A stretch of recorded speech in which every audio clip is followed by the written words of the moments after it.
Bien, buenos días. Primero, disculpas por la demora, había un problema en el hospital. Soy el doctor David Díaz, es la primera clase de hematología en cuanto a fisiología. Esto es como una diapositiva introductoria. Aquí arriba se puede ver la saturación arterial de oxígeno normal, que va desde 96 a 98, la cual se mantiene desde que tenemos un mes, así tengamos 100 años. Y esta misma saturación arterial de oxígeno no varía, inclusive cuando nacemos y tenemos hemoglobina 18, o cuando tenemos 10 años y nuestra hemoglobina baja a 11, o cuando llegamos a la adultez y tenemos 14 hemoglobina. Inclusive esta misma saturación arterial de oxígeno no cambia, aún en condiciones de anemia extrema, hasta 3 gramos de hemoglobina. De acuerdo a la bibliografía americana, el límite inferior compatible con la vida es 3 gramos de hemoglobina. Sin embargo, ustedes habrán visto, habrán tenido experiencia, sí hay casos que se reportan. Lo más bajo que en lo particular yo he visto ha sido de 0,8 gramos de hemoglobina. Pero en fin, el objetivo de esta lámina es mostrar que a pesar de la variación de la hemoglobina, sin importar la edad, la saturación arterial de oxígeno se mantiene en un rango constante, es decir, hay una amplia capacidad de variabilidad en la hemoglobina. Esto porque nuestro organismo solo consume el 25% del oxígeno que se transporta. Primero vamos a hablar de la velocidad de la sangre. La velocidad más alta de la sangre se consigue en la arteria carótida y en las oftálmicas. Si en promedio la velocidad de la sangre es de 1,8 kilómetros por hora. Si al glóbulo rojo lo ampliáramos, creciera y llegara a ser del tamaño de un tico, el tico pesa 700 kilos, 0,7 toneladas.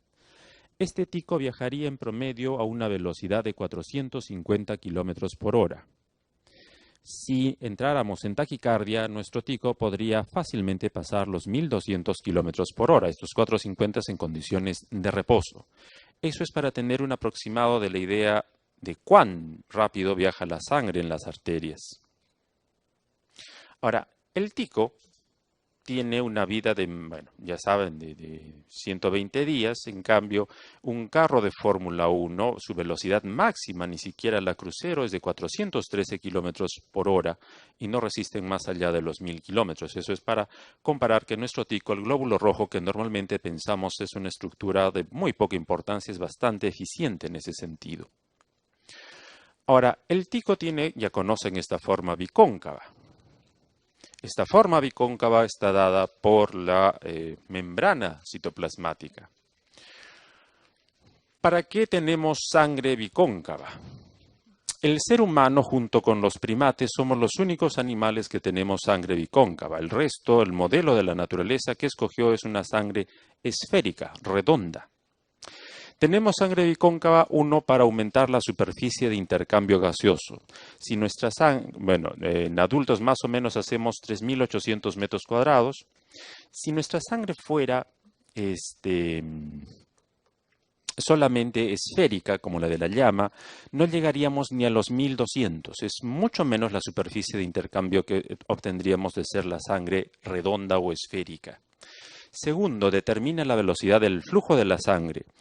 Al ser bicóncava, hace que el hematíe pueda deformarse, puede achatarse en diferentes formas y eso hace que el hematíe pueda frenar o pueda aumentar su velocidad. Y tercero, porque alarga la vida del eritrocito. El macrófago está hecho para capturar hematíes redondos y esféricos, no para capturar hematíes bicóncavos. Conforme el hematíe envejece, se va volviendo esférico y por eso es capturado por el macrófago. Esa es otra razón por la cual no tenemos sangre redonda. Nuestro vaso no lo permitiría. Esto es un flujo laminar de un líquido. Esto es un flujo laminar de un líquido cuando tiene esferas. Fíjense la distorsión del flujo, la resistencia a la velocidad. Cuando nuestros hematíes se deforman, ofrecen mucha menos resistencia que la sangre de las llamas, por ejemplo. Esto sucede en condiciones patológicas con el fenómeno de Rouleau, cuando se apelotonan glóbulos rojos y deforman más y enlentecen la circulación, que lo vamos a ver en trombosis. Esto es para ver la deformabilidad del glóbulo rojo. ¿Cómo alarga entonces la vida? Simplemente porque los hace deformables. Cuando se tornan en indeformables son capturados por los macrófagos. Esto es para comparar nuestra sangre humana, que vive 120 días, con la de otros animales que, insisto, todos ellos es redonda, es esférica.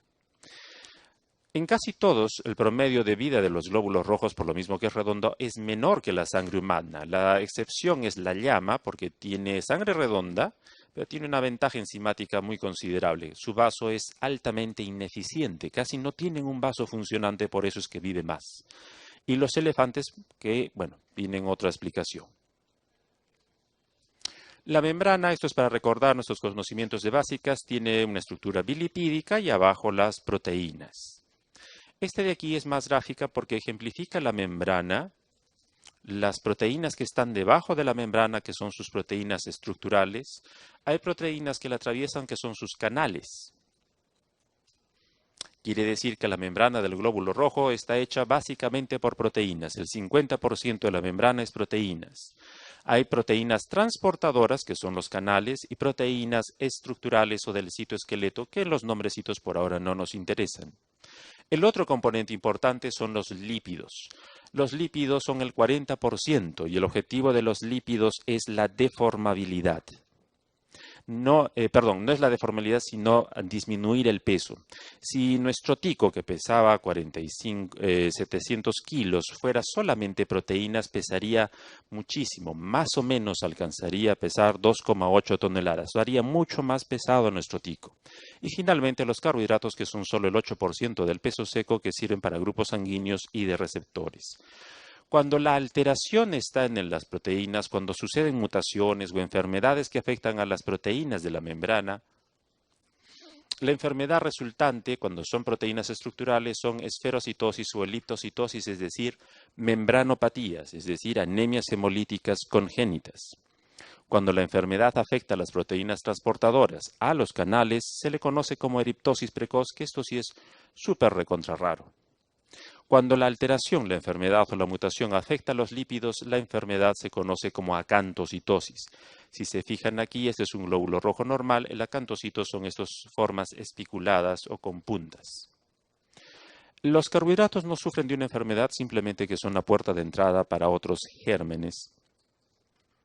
Esta es la estructura de la membrana. La membrana del glóbulo rojo no es esencialmente lisa, sino se asemeja más a la superficie de una pelota de fútbol, con paños.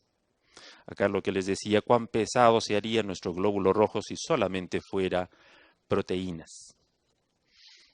Entonces, ¿para qué sirve la membrana eritrocitaria? Mantiene el equilibrio osmótico, permite el transporte de la hemoglobina, determina la velocidad de la sangre y la deformabilidad, y a través de la deformabilidad, la vida media del glóbulo rojo. El gran objetivo de esta exposición es hemos visto la velocidad, hemos visto la membrana. Vamos a ver que dentro de la membrana está la hemoglobina y que la hemoglobina a su vez tiene adentro un grupo protésico que es el grupo M y dentro del grupo protésico el hierro. Es decir, el hierro tiene varias capas que lo envuelven. El objetivo es averiguar o mostrar la fisiología de por qué necesitamos tantas capas. Ahora la hemoglobina. Son datos curiosos. Por decirle, un glóbulo rojo puede transportar 1 millón de moléculas de oxígeno, cada glóbulo rojo contiene 640 millones de hemoglobina, es decir, el objetivo de todo esto es mostrar que el glóbulo rojo transporta montones de oxígeno. La hemoglobina resulta de la suma de una porción proteica, que son las globinas, sintetizadas en los ribosomas, con el grupo M, que es el grupo protésico, el grupo funcional, que se sintetiza en la mitocondria. Se sintetizan en sitios diferentes y los dos se ensamblan para formar la hemoglobina en el citoplasma. Quiere decir que la hemoglobina, que normalmente consideramos una estructura, una proteína un poco sencillona, es bastante compleja para la naturaleza de producir. Usa 3 sitios diferentes. Cuando la patología afecta a las globinas, a la porción proteica, surgen las talasemias y hemoglobinas aberrantes, es decir, otra forma de anemia hemolítica congénita. Cuando la patología afecta al grupo M, se suceden las porfirias. Y a estas dos entidades se les conoce como hemoglobinopatías. Las más importantes son obviamente las talasemias y las hemoglobinas aberrantes. Esto es solamente para ver que el hierro viene de la transferrina se introduce dentro de la mitocondria produce un montón de pasos enzimáticos para producir el grupo protésico M, y que los ribosomas sintetizan las cadenas alfa y beta de globina, y acá en el citoplasma hay otro aparataje que se encarga de coser, de armar la estructura de la hemoglobina, de juntar dos globinas alfa, dos globinas beta por cada grupo M. Es decir, es bastante complejo. Estas son todas las enzimas que intervienen para formar el grupo M, recordando que cada defecto en cada enzima se le conoce como porfirias. Hay un montón de porfirias, eso es solo para recordar, y que esto es el grupo M, un anillo pirrólico y el hierro a la mitad. Esto de aquí es, aparte de recordar que las globinas tienen cadenas alfa y cadenas beta, es ejemplificar que las cadenas de globinas intervienen montones de genes. Solo para producir una molécula de hemoglobina entre el grupo EN y las dos cadenas de globina y las proteínas que los tejen y ensamblan intervienen más de 42 genes. Es bastante complejo coordinar 42 genes. De allí que es fácil que la naturaleza se equivoque y que tengamos defectos congénitos de esta. Dos cadenas alfa con dos cadenas beta forman la hemoglobina. Ahora hay otro problema. No hay una sola hemoglobina. La hemoglobina normal, lo que conocemos del adulto, se le ejemplifica como A, que es dos cadenas alfa y dos beta. Existe también la hemoglobina fetal, que se le ejemplifica con la letra F, que son dos alfa y dos gamma. Y existen las hemoglobinas embrionarias, que es esta de acá, la Gower, hay más, Gower 1, Gower 2 y en fin. Esta hemoglobina A2, con el nombrecito de A2, es la tasa de error que normalmente hay. Estos 42 genes que participan en formar una cadena de globina se equivocan con buena frecuencia. Todos nosotros tenemos una tasa de error aproximadamente de entre 1 y 2%.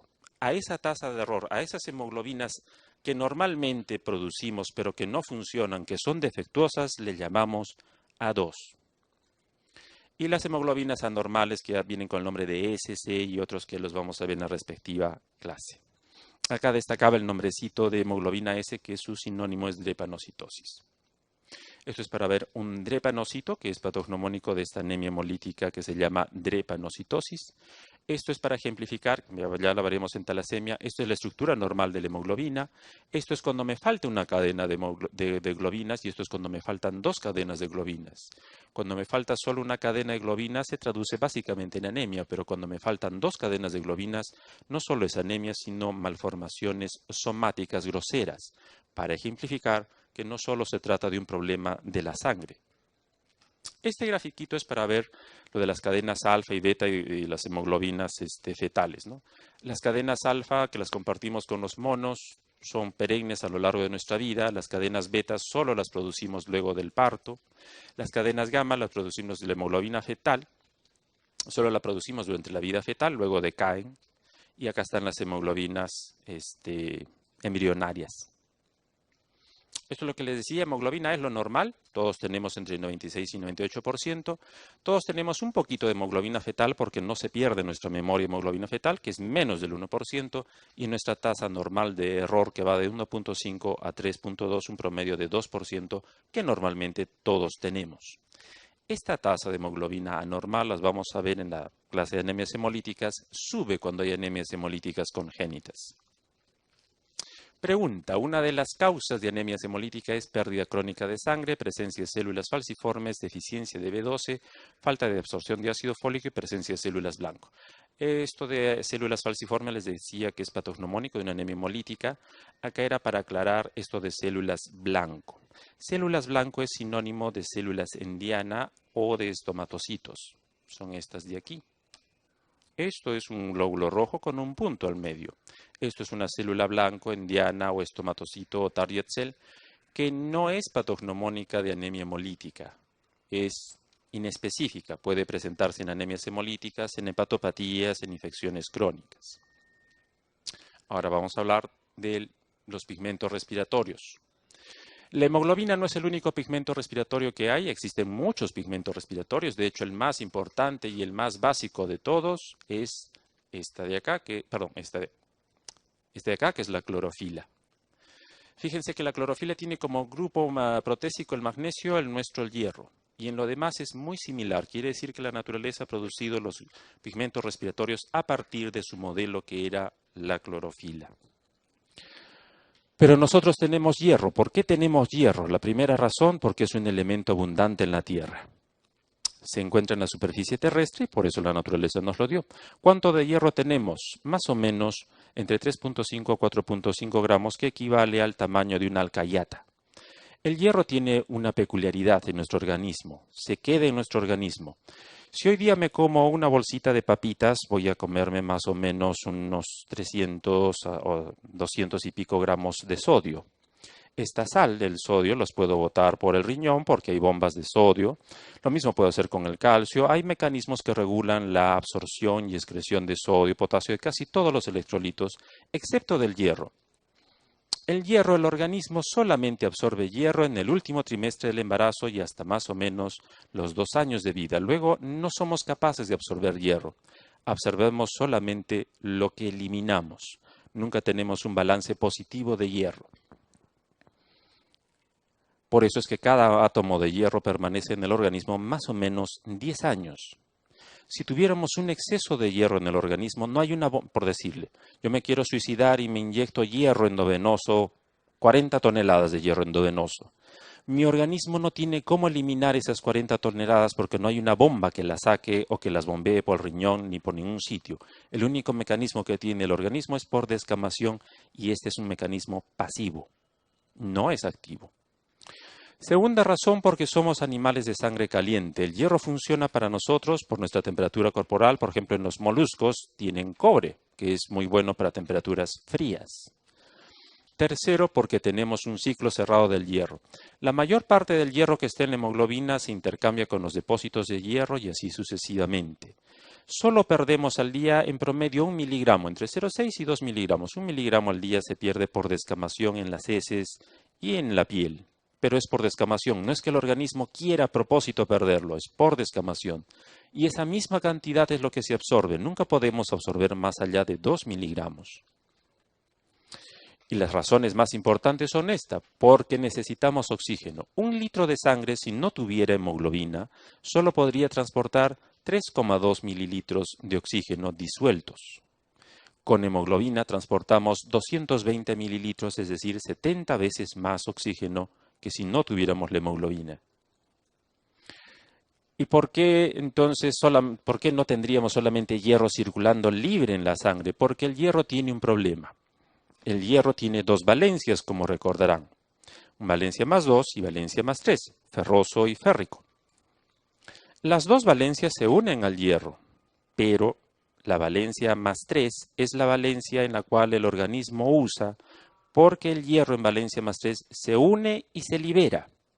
En cambio, en valencia más 2 solo se une, no se libera, es decir, en el organismo no se permite tener hierro en valencia más 2. Cuando lo tiene en valencia más 2 es por un error, y a ese error se le llama las metahemoglobinemia, que las vamos a ver de refilón un poquitín más adelante.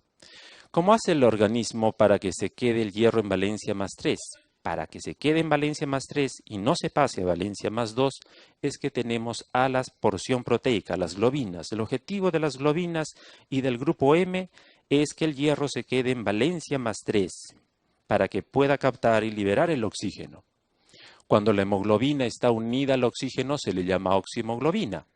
Cuando está libre de oxígeno se llama desoxihemoglobina y cuando la tenemos alterada se llama metahemoglobina.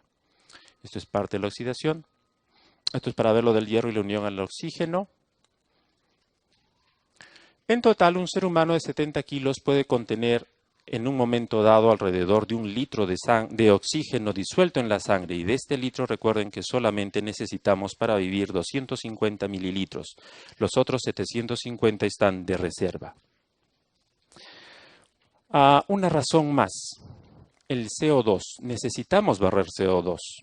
1 litro de plasma sin glóbulos rojos, sin hemoglobina, apenas puede transportar 4,3 mililitros de CO2. En cambio, eso significaría que nuestra sangre tendría un pH de 4.5. y que tendríamos que un volumen circulante de 47 litros por minuto en lugar de los 4 litros por minuto, es decir, tampoco podríamos vivir. Por esta otra razón es que tenemos hemoglobina y hierro. Las globinas se encargan de esto, de tener al hierro en una posición de tal que libere y capte el oxígeno y libere el CO2. Otro de los elementos que intervienen en esto de la liberación del oxígeno y la captura del CO2 es el 2,3-difosfoglicerato. El 2,3-difosfoglicerato y el ATP facilita la liberación de oxígeno. A este problema de que si la hemoglobina libera o capta oxígeno se le llama curva de disociación de la hemoglobina. Y esto es producto del efecto Bohr. El efecto Bohr es esto de acá. En presencia de CO2, la afinidad del oxígeno por la hemoglobina disociada disminuye. Son palabras un poco abstractas. Vamos a tratar de explicarlas en las siguientes. Esta es la curva de disociación de la hemoglobina. Esto es la saturación de la hemoglobina, cuánto oxígeno tenemos. Y acá es la presión de oxígeno. Fíjense nuestra curva. Esta curva tiene dos porciones. Una porción superior, esta de aquí, que se conoce como zona de plató. Acá me sirve para ver si la hemoglobina capta o no capta oxígeno. Mientras más alta, mayor captación de oxígeno. Y luego tiene esta otra porción vertical, que me sirve para ver si la hemoglobina libera o no libera oxígeno. Acá arriba veo si capta y acá veo si libera el oxígeno. Una vez más, nuestra curva de disociación. Comparémosla con la llama. La curva de disociación de la llama es un poco más pegada hacia la derecha. Fíjense que la llama está por encima de la nuestra, es decir, capta más oxígeno, pero su curva vertical es muy vertical, no es echada. Mientras más echada está, libera más el oxígeno. Quiere decir que la hemoglobina de la llama está hecha para capturar oxígeno, pero no para liberarla. Los gusanos, que tienen presiones parciales de oxígeno más bajo, captan mucho más oxígeno, pero ya no lo liberan casi nada. En cambio, si nos comparamos con los roedores, su hemoglobina no es muy buena captando oxígeno, pero esta parte es más echada, quiere decir que su hemoglobina sí es muy buena entregando oxígeno. Por eso es que el corazón de los animales, de estos animalitos, bombea tan rápido para tratar de captar el oxígeno que no puede. Ahora comparemos la hemoglobina contra la mioglobina, la que está en el músculo. Su curva de disociación también está desplazada, lo cual me dice que esta proteína capta mucho oxígeno, pero no lo libera, es mala liberando oxígeno. Ahora comparemos la hemoglobina de la madre con el feto. La hemoglobina fetal también está desplazada hacia la derecha porque esta hemoglobina no libera mucho el oxígeno. Recuerden que el feto recibe una sangre desoxigenada que viene ya usada de la madre. Esto es para comparar el cambio de las alturas.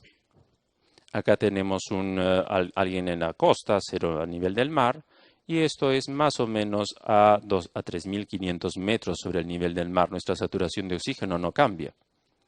Eso es porque lo máximo que podemos vivir es 3.500. Por encima de 3.500, nuestro modelo de hemoglobina ya no nos sirve. No deberíamos subir por encima de 3.500. Ahora veamos esta porción descendente. Esta porción descendente nosotros la usamos cuando hay ejercicio, condiciones extremas. Por ejemplo, con fiebre, cuando hay hipoxemia. La hemoglobina acá, en el caso del ejercicio, no es tan buena liberando el oxígeno. Es por eso que en esta curva interviene mejor la mioglobina. Condiciones que afectan la saturación de hemoglobina, además del oxígeno, es el pH, el aumento de la temperatura y el CO2. Aquí hay una gráfica sobre la fiebre. Esta es la temperatura normal. Cuando tenemos fiebre, la curva se desplaza. Y fíjense, esto permite que la hemoglobina libere más oxígeno. Cuando estamos en hipotermia, al contrario, se va a la derecha, por lo que hace que la hemoglobina capte más oxígeno. Estas son todas las causas que desvían a la derecha y a la izquierda, que es más o menos el objetivo de esta clase.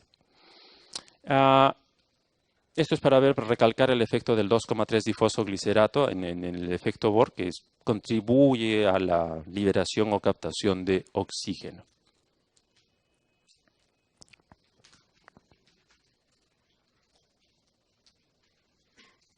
Algunas palabras sobre anemia. Primero, es la disminución de la hemoglobina o del hematocrito por debajo de 2 desviaciones estándar de la media.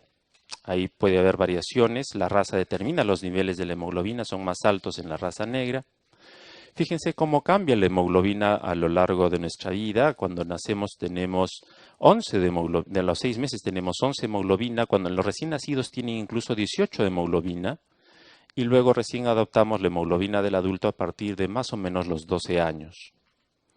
Y nuestro hematocrito también que va a cambiar. Para que veamos cómo cambia el nivel de hemoglobina de acuerdo a la altura.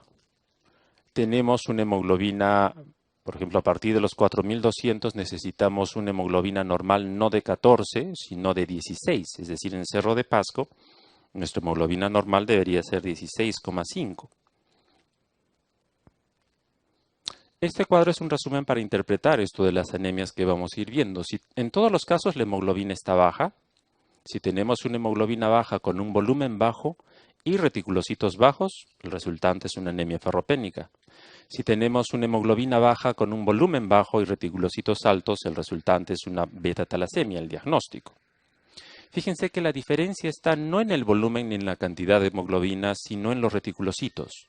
Al momento que interpretamos un hemograma, casi siempre tenemos la tendencia de solo observar la hemoglobina y el volumen y casi nunca nos preguntamos por los reticulocitos. Nosotros nos enmarcamos dentro de anemias microcíticas y de porrazo repetimos. La idea no es hacerlo memorísticamente, sino ver los reticulocitos. En el caso de las macrocíticas, las dos hemoglobinas bajas, los dos tienen volúmenes altos, pero si los reticulocitos están bajos es una anemia megaloblástica y si están altos es una anemia hemolítica a secas. Una vez más, la diferencia no está en la severidad de la anemia ni en cuán severa sea la macrocitosis, sino en los reticulocitos. Hay otras formas de combinar, esta es la más sencilla, esta es un poquito, a veces ayuda, cuando no, por ejemplo, cuando el volumen es normocítico o hay otras variables que no me las dan. En todos los casos, como siempre, la hemoglobina baja y en este caso nos vamos a ayudar un poco de los leucos, pero sobre todo de las plaquetas. Las plaquetas también sirven para decirme de qué tipo de anemia se trata. Fíjense que hemoglobinas bajas con plaquetas altas y leucos normales usualmente es ferropénica. Hemoglobina baja con plaquetas altas y leucocitos bajos es ferropénica. Es decir, hemoglobina baja con plaquetas altas casi siempre es una anemia ferropénica independientemente del volumen. En este caso no necesito saber el volumen. Es una peculiaridad de las anemias ferropénicas que vengan con plaquetas altas. ¿Cuán altas? No necesitan ser extremadamente altas, simplemente cualquier valor por encima de 400.000. No todas las anemias ferropénicas vienen con plaquetosis, pero es un grueso porcentaje. Hasta 2/3 de los casos vienen con plaquetosis. En este caso, más bien, la hemoglobina está baja, los leucocitos bajos y las plaquetas están bajas. Los tres están bajos, es decir, casi una pancitopenia. La única anemia que me puede dar esto es megaloblástica o por secuestro. Y bueno, este de aquí, anemias hemolíticas. En las anemias hemolíticas las plaquetas no se alteran, a diferencia de las tres anteriores, y solamente es la hemoglobina y los leucocitos. La que es más útil para destacar es esta de acá de plaquetosis con anemia. Otra forma de clasificar las anemias es por microcítica, normocítica y macrocítica, y que ya las hemos visto, y de menor producción o de mayor destrucción. Empezaremos con anemia ferropénica. Este es un mapa de la OMS del 2008 que se hizo para ver el estado de anemia ferropénica en el Perú.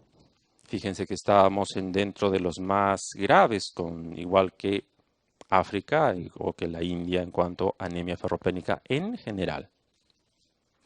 Estos son los datos de América Latina al 2005, en la misma publicación de la OMS. Fíjense que el Perú tenía en niños 50% con anemia, en mujeres gestantes casi el 50% y en mujeres no gestantes 40%, es decir, casi la mitad de la población con anemia.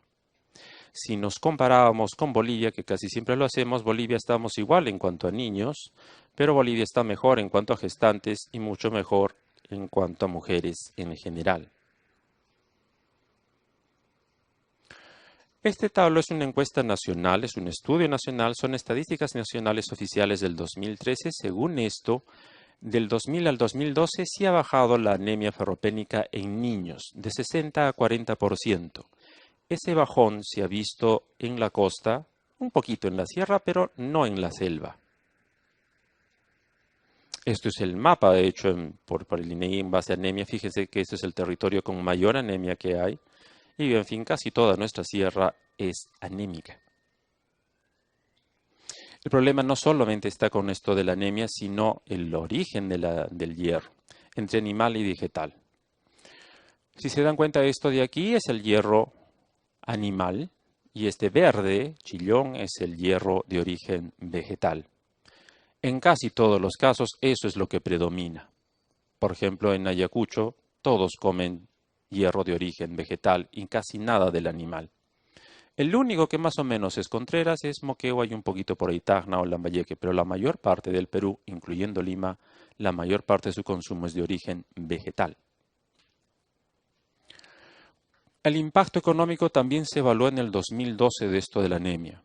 En buen cristiano, a cada paciente con anemia, ni siquiera con ferropenia latente, le cuesta al Estado, es decir, solamente el diagnóstico y darle sulfato ferroso, y la carga que implica tener anemia, es decir, un menor rendimiento, ausentismo y demás cosas, más o menos 116 soles.14 por día. Eso sumado por toda la población en los cálculos nos da 3.363 millones por año. El presupuesto de salud del Ministerio para este año ha fluctuado a casi los 7.000 millones. Para tratar la anemia se necesitaría la mitad del presupuesto para tratar solamente anemia ferropénica. Esta tabla, también hecha de la OMS, era para evaluar solamente a las mujeres embarazadas. El Perú sigue igualito que África, casi los únicos en Sudamérica. Prevalencia en anemia en mujeres en el 2009, es un dato nacional. El Estado escoge cada año qué población evalúa con anemia. Nunca he hecho un estudio así genérico, pero sí escoge por poblaciones nacionales. Fíjense que por edades, quien más anemia tiene son las más jóvenes, entre los 15 y 19 años, luego viene entre los 20 y 29, y a partir de los 30 años baja mucho la relación de anemia. Es decir, la anemia es un problema de gestantes jóvenes. Y el otro grupo, adultos mayores. En adultos mayores no hay estadísticas peruanas recientes. Esta es una estadística norteamericana de su estudio NANS. Sus estadísticas nacionales. Fíjense que conforme pasa la edad, aumenta la frecuencia de anemia en los viejitos, en las personas. Y es casi siempre más en varones que en mujeres, a diferencia de lo que sucede en los otros grupos etarios. En el Perú, el último dato que se hizo fue en 1975, la última encuesta nacional con Velasco, bueno, un poquito antes de Velasco, donde nuestra prevalencia total era que la mitad de viejitos tenía en ese entonces 50% de anemia, y era más en la selva, obviamente. ¿Para qué ha sido toda esta gráfica? Para enfatizar solo una cosa, anemia ferropénica tiene tres grupos de riesgo, tres grupos a los cuales golpea. Uno, que es a los niños, sobre todo a los menores de 3 años. Dos, que es a las gestantes, a las mujeres tanto gestantes como no gestantes. Y tres, a los viejos. En los tres son donde la anemia ferropénica golpea más y es más importante. Este estudio se hizo en Lima, es un estudio pequeñito, que se hizo solamente en Lima para viejitos. Es una peculiaridad que, fíjense, en los viejitos casi en Lima más o menos un 30% tenían anemia. Pero destaco esto, constantes microcíticas, un 15% y un 6%. La anemia, y por eso les decía, encajonar a la anemia ferropénica como microcítica no está bien. En viejitos no va con microcitosis, usualmente va con anemia normocítica. Ahora, en la anemia ferropénica hay fases, una fase normal donde tenemos la morfología de los hematíes, donde la hemoglobina es más de 12 y el volumen es normal. Luego viene la fase de ferropenia latente, de eritropoiesis ferropénica y de anemia ferropénica como tal. Cada una de estas fases tiene un cuadro clínico, solo que solo nos referimos a los de la anemia ferropénica. Primero, si se dan cuenta en estas fases, es el volumen en el que cae. Primero se agotan los depósitos de hierro, el siguiente paso es que se cae el volumen y al final, solo al final, es que cae la hemoglobina. La hemoglobina no es un buen parámetro para evaluar el estado de hierro, es el último en caer. Igual, cuando doy tratamiento, primero sube la hemoglobina y al último sube el volumen. Etapas, lo que les decía que hay una ferropenia latente donde disminuyen algunos de los depósitos, sobre todo los depósitos de largo plazo, luego viene la eritropoiesis ferropénica donde ya todos los depósitos están disminuidos, no solamente los depósitos de largo plazo que son los del hueso, sino también los del hígado, y en la anemia ferropénica donde ya baja la hemoglobina. Cada una de estas fases tiene su propio cuadro clínico. Etiología. Dependiendo del grupo etario, varía un poco la etiología. En la población pediátrica es la anemia de la madre. Los hijos de madres anémicas van a ser anémicos, muy probablemente. La prematuridad. Como les decía, el ser humano capta hierro solamente durante los últimos trimestres del embarazo y en los 2 últimos años. Ese último trimestre del embarazo, si el niño nace a las 36, 34 semanas, no le va a dar tiempo para que junte hierro y por lo tanto nace sin reservas de hierro. El niño nace con 18 de hemoglobina, pero cuando empieza a crecer no tiene nada de hierro y rápidamente se cae y hace anemias muy severas. Y luego viene deficiencia de hierro a partir de los 6 meses, por malos hábitos en la dieta, la introducción de la leche entera, leche de vaca entera, en el primer año de vida. La leche de vaca y anemia ferropénica. La leche de vaca que se consume en el Perú no es la leche de vaca que viene de la pobre vaca y directamente al niño. La leche de vaca que viene en el Perú es casi siempre Gloria. Las leches procesadas contienen hasta 20 y pico veces más de calcio. Vamos a ver más adelante en la clase de farmacología con hierro que ese exceso de calcio que hay bloquea la absorción de hierro de la leche de vaca y eso también produce anemia ferropénica. Luego viene divertículo de Meckel, parasitosis y, en fin, otras entidades. En el caso de las mujeres es sobre todo la dieta insuficiente que incluye las dietas con exceso de taninos, salvados y fitatos, ¿no? La menstruación es un problema también propio de mujeres y la cirugía bariátrica. 2 palabritas sobre cirugía bariátrica. Todas las personas sometidas a cirugía bariátrica van a estar proclives a hacer anemia ferropénica, bien sea en la forma en que se corta el estómago porque disminuye la acidez, bien sea bajo la forma de banda gástrica porque produce también una alteración en el pH del estómago. Todas las cirugías bariátricas son predisponentes de anemia ferropénica. En ancianos es pobre ingesta la principal. Esto de pobre ingesta es porque o bien al viejito a nadie le importa lo que coma o no coma, o bien el viejito no sabe lo que come. El segundo problema son drogas. Todos los viejitos usan miles de fármacos por mucho tiempo y hay muchos fármacos que recetamos que son bloqueantes del hierro. Uno de los más conocidos es digoxina. Digoxina es capaz de quelar hierro, pero se le da a la mayor parte de viejitos. Otro fármaco conocido con capacidad de quelar hierro es la aspirina. Otro fármaco reconocido con la capacidad de quelar hierro son todos los antihipertensivos bloqueadores de canales de calcio. En fin, otra razón es porque los viejitos consumen cosas que no deben, suplementos de calcio y suplementos de magnesio. Estos suplementos de calcio y magnesio, el magnesol y el calcio, para prevenir osteoporosis, tienen esa contraparte como todo fármaco. Manifestaciones de la anemia ferropénica no son solamente las manifestaciones de un síndrome anémico común y corriente con fatiga, sino que hay otras manifestaciones dermatológicas, que es la parte cosmética de esta clase. Por aquí está la parte cosmética. La deficiencia de hierro produce caída del cabello, que se llama efluvio telógeno, produce horquillas, cambios en la coloración de cabello y poco cabello. Hay alteraciones dermatológicas, produce melasma o queilitis, piel seca o coiloniquia. Glositis atrófica, que esto es más propio en viejitos, por lo cual el viejito no sabe lo que come o no tiene sabor lo que come para el viejito. También hay manifestaciones gastrointestinales, que es disfagia, síndrome de la boca urente, síndrome de Plummer-Vinson, que es este de aquí, que son la aparición de estenosis en los esfínteres esofágicos superior predominante, pero puede también aparecer en el inferior, y esto es como se observa. Gastritis, ictericia y esplenomegalia. Hay manifestaciones neurológicas que son tal vez, después de las manifestaciones hematológicas, las más importantes porque estas rara vez revierten, quedan como secuela, que las vamos a hablar un poquito más adelante, pero destaco esto de hiperreactividad y DCB. Pica. pica viene del latín que se llama urraca. Y pica es un trastorno del gusto por el cual la persona empieza a comer. La más conocida es la geofagia. No es que la persona quiera comer cualquier tipo de tierra, consume un tipo especial de tierra, es tierra húmeda casi siempre, y no consume arena, sino una tierra húmeda en detritus. Aparte de la geofagia está la pagofagia, que es la costumbre de comer hielo, tricofagia, silofagia con la madera o papel higiénico. No hay un nombre todavía para la costumbre de comer jabón.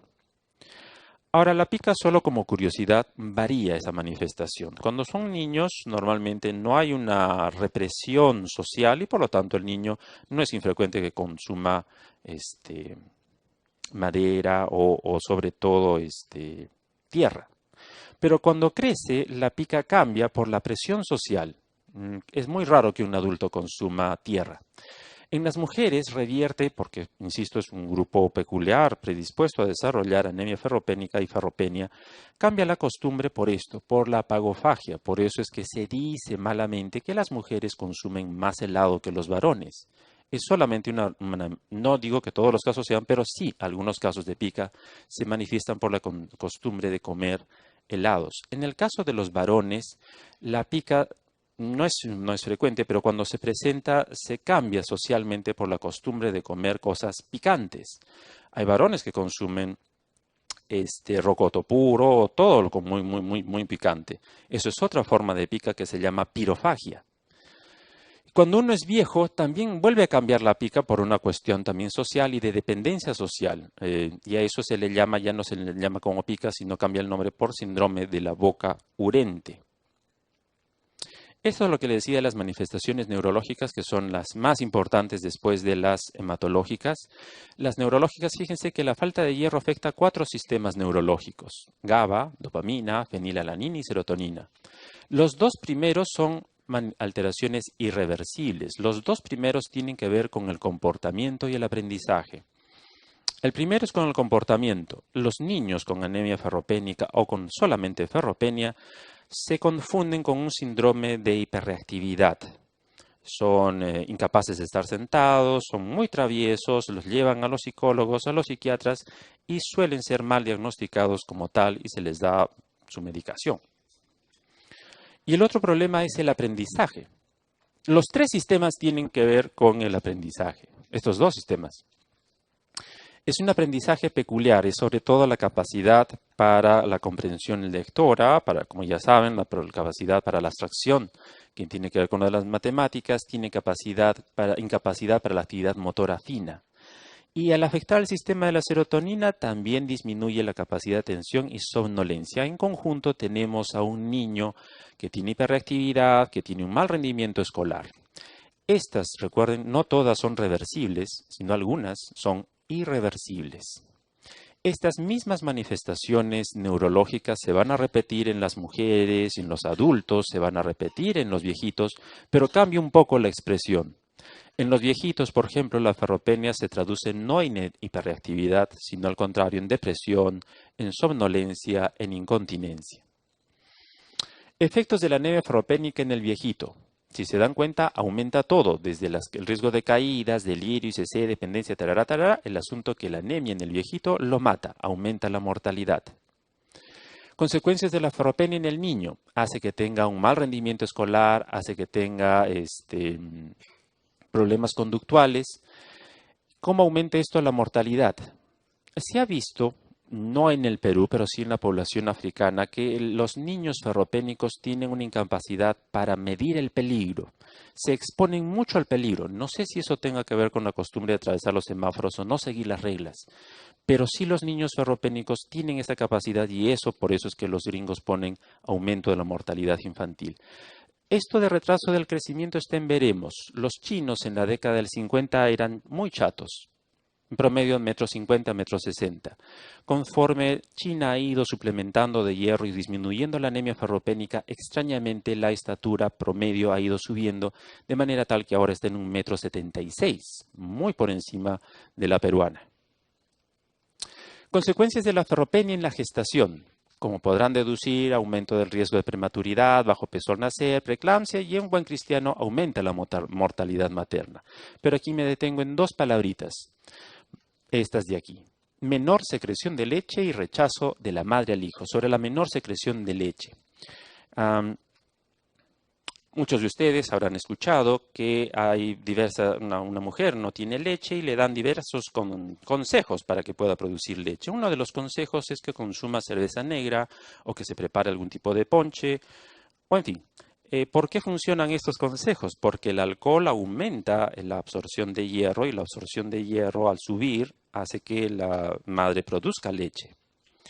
Cuando uno le da cerveza negra, simplemente le está facilitando la absorción de hierro. Lo mismo se podría obtener si es que le dieran hierro. Y segundo, rechazo de la madre al hijo. Cuando ustedes han hecho el serum, es muy probable que hayan notado, señora, su hijo se va a morir porque tiene diarrea o qué sé yo. Y la madre, en algunos casos, reacciona y dice, bueno, que se muera con tal tengo otro más. A mí me interesan los que están trabajando. Y uno puede decir, esta señora que tiene hijos solo porque no tiene otra cosa que hacer, y la calificamos y descalificamos de una tal por cual. Ese aparente desapego que hay es simplemente porque la madre probablemente fue ferropénica y la ferropénica indujo que no hubiera una relación afectiva entre los dos. Es solo una consecuencia de la ferropenia. Diagnóstico. Hay pruebas de despistaje y hay pruebas confirmatorias. Las pruebas de despistaje incluyen la hemoglobina, la saturación de la transferrina, eso incluye el hierro sérico, el volumen, hemoglobina reticulocitaria. En cambio, hay pruebas confirmatorias, que el patrón de oro es la hemosiderina, que es esto de acá, es el hierro que hay en la médula ósea, este color verde es la hemosiderina.